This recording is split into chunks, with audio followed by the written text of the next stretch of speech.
Subscribe for more stories and show your support by giving this video a thumbs up. Oliver and the Tower of the Future with 1,000 Dolls. In a house covered in ivy on the greenest hill of the town lived a 10-year-old boy named Oliver. Oliver's room was like the most interesting museum in the world. In one corner stood a giant rocket made of cardboard boxes. On his desk was a half-finished robot drawing, and under his bed was his own invention, the automatic sock-putting-on machine. It didn't quite work yet, but that didn't matter. Oliver's problem wasn't that he had no interests. Oliver's problem was that he was interested in everything. It was career week at school that week. His teacher, Mrs. Higgins, had walked into the classroom on Monday and made that terrifying announcement. On Friday, everyone will come dressed in the costume of the profession they want to be when they grow up and explain why they chose that job. The other children in the class had decided immediately. Lucas in the front row said, "I'm going to be a firefighter because I like hoses." Sophie in the back row said with determination, "I'm going to be a doctor." Even Max, who slept through every class, had set his goal, "I'm going to be a pillow tester." But Oliver's brain was constantly changing like a broken television channel. One moment he wanted to be an astronaut and grow potatoes on Mars. 5 minutes later he imagined being a veterinarian and curing zebras. Sometimes he became a world-famous chef making sculptures out of spaghetti, and sometimes a detective finding lost cats. "Do we have to choose just O&E?" Oliver asked in horror. "But that's like choosing only one scoop of ice cream at the ice cream shop." "What if I choose strawberry and my mind stays on chocolate?" When Wednesday arrived, Oliver still hadn't decided. He returned home from school with his shoulders slumped. He threw his bag into the hallway and went straight up to the attic. This was Oliver's favorite place, because this was where Grandpa Arthur lived. Grandpa Arthur was an old explorer.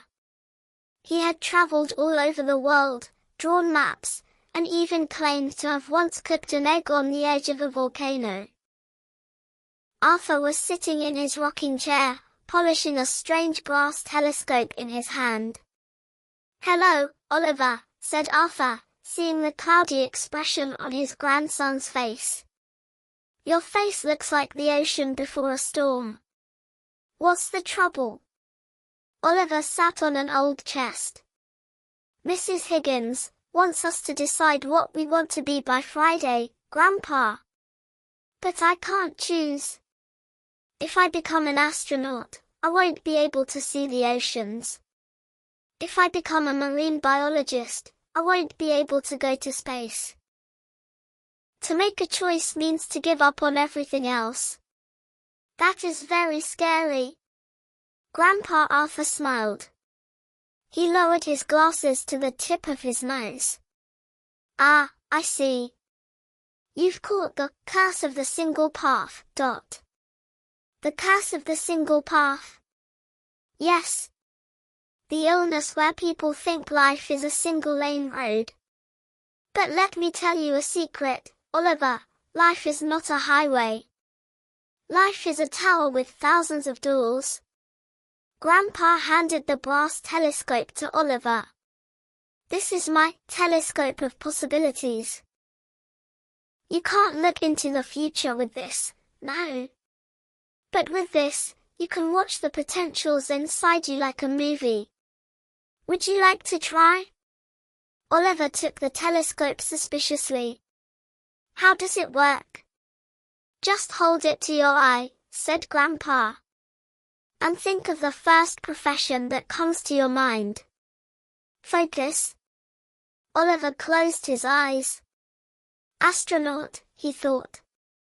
He held the telescope to his eye.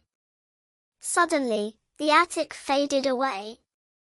The dusty air was gone, replaced by metallic and cool air. Whoosh! Oliver found himself in the cockpit of a massive spaceship. He was wearing a cool, silvery spacesuit. On his chest, it read, Captain Oliver. Through the giant window in front of him, a huge planet with purple and orange rings was visible. Engines ready, Captain, said a robotic voice. Oliver excitedly pressed buttons. The ship went into light speed. The stars streamed by in lines. There was no gravity, he was floating. This was amazing. He was flying. But then, there was silence. Space was too quiet. Oliver looked behind him. There was no one on the ship. Just him and the robots. He looked at Earth through the window. Earth was like a tiny blue dot. I miss my dog Baxter, said Oliver to himself. I can't play ball with him here. I can't climb trees here. And space food just looks like a puree in a tube. The infinite emptiness felt like loneliness for a moment. Oliver lowered the telescope. He was back in the attic, breathless. Wow, he said. Space was amazing, but it was a bit too quiet. Try something else, said Grandpa Arthur, puffing on his pipe. Something noisier. Oliver focused again. Chef! He raised the telescope. Clang! Crash! Sizzle! Suddenly, his nose was filled with the smells of fried onions, melted chocolate, and fresh bread. Oliver was in a gigantic white kitchen. He had a huge hat on his head. Chef Oliver! The soup is boiling over. Customers are waiting, shouted an assistant. Oliver had 3 pans in his hands. He was flipping a steak in one, stirring sauce in another, and decorating a dessert with his third hand. He didn't actually have a third hand, but it felt like he did. The creativity was wonderful. He was painting with sauces on the plate. He saw people eating his food and smiling. But it's too hot, shouted Oliver. And my legs hurt. We never sit down. A waiter came in and said, Chef, the child is crying outside, he didn't like his meal. Oliver panicked. His stress level hit the ceiling. He lowered the telescope. He wiped the sweat from his forehead. He was actually sweating. Cooking was like art, Grandpa. But it was so stressful that I didn't even have time to taste the food. Keep going, said Grandpa. Don't give up yet. Oliver thought. He loved animals very much. Explorer and vet. The telescope buzzed again. Now he was in a rainforest, humid, green, and full of bird sounds. He wore a khaki uniform and had a stethoscope around his neck. A wounded tiger cub lay in front of him. Oliver bandaged the tiger's paw. The tiger looked at him gratefully and licked his hand. Its tongue was like sandpaper. Good job, said Oliver. He was in nature. Fresh air, adventure, undiscovered plants. But suddenly, thunder roared. Monsoon rains began. Everywhere turned to mud. His tent flooded. And when evening came, the mosquitoes attacked like an army. Also, he was thousands of kilometers away from his family. There was no phone signal. I want the hot cocoa my mom makes and my bed, thought Oliver. He lowered the telescope.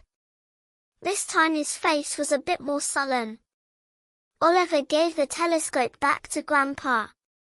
It's not working, he said sadly. There are things I love in all of them. I love the mystery of space, the creativity of the kitchen, the nature of the forest. But there are things I don't love in all of them too.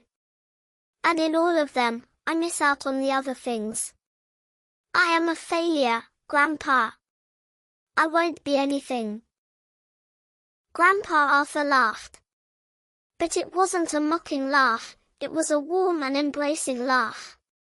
Oliver, listen to me closely. The telescope of possibilities showed you professions. But didn't you notice that you were still you? What do you mean? When you were in the spaceship, you had the courage to captain the ship. When you were in the kitchen, you had the passion to create things. When you were in the forest, you had the compassion to help and heal. The jobs changed, the costumes changed, but that curious, brave, and helpful boy inside was always the same. Grandpa stood up and opened an old chest. He pulled out a patched, colorful, strange cape. The problem is, Oliver, you are trying to choose a label. You want to say, I am this. But life doesn't fit into a single word. You don't just have to be an astronaut. You can be someone who loves space, enjoys cooking, and protects animals. But what will I wear on Friday? Said Oliver. Half astronaut, half chef costume. Everyone will laugh at me. Maybe, said Grandpa with a wink. You should introduce them to a profession that hasn't been invented yet. Friday morning arrived. The school gym was full of tiny doctors, police officers, teachers, and soccer players. Lucas was waving a plastic axe at everyone in his firefighter outfit, and Sophie was listening to everyone's heart with her stethoscope. When it was Oliver's turn, a whisper went around the class. Because it wasn't clear what Oliver was. On his head, he wore an old pilot hat with flashlights and antennas stuck to it. On his back hung a huge explorer's bag filled with maps, ladles, bandages, and a magnifying glass. Around his neck hung binoculars, and at his waist hung a tool belt, containing both a hammer and a spatula. One of his shoes was a hiking boot, and the other was a shiny dance shoe. Mrs. Higgins adjusted her glasses in surprise. Oliver, would you tell us what you are? Oliver walked to the center of the stage. His heart was pounding. Lucas giggled. Oliver took a deep breath and remembered Grandpa Arthur's words. I, said Oliver, his voice trembling at first, then growing stronger. I am a future explorer. The class went silent.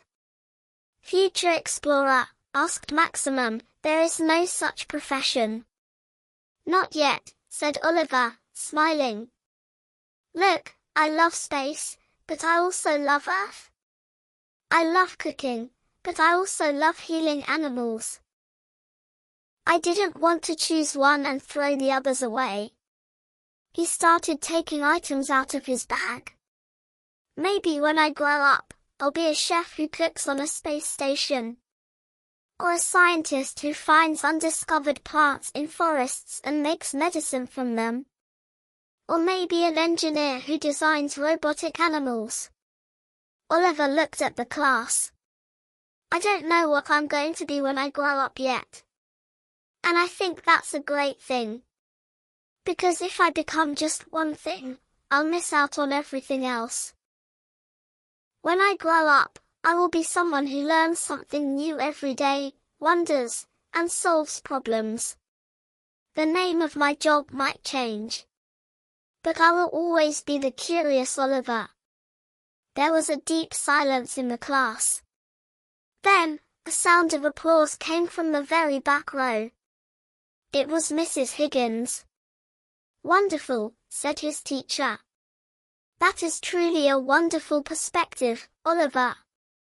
Then something strange happened. Sophie, wearing the doctor costume, said, "Actually, I don't want to be just a doctor either. I also love painting very much. Maybe I'll be a doctor who paints." Lucas the firefighter took off his hat. "I want to be a firefighter too, but I also love playing the guitar.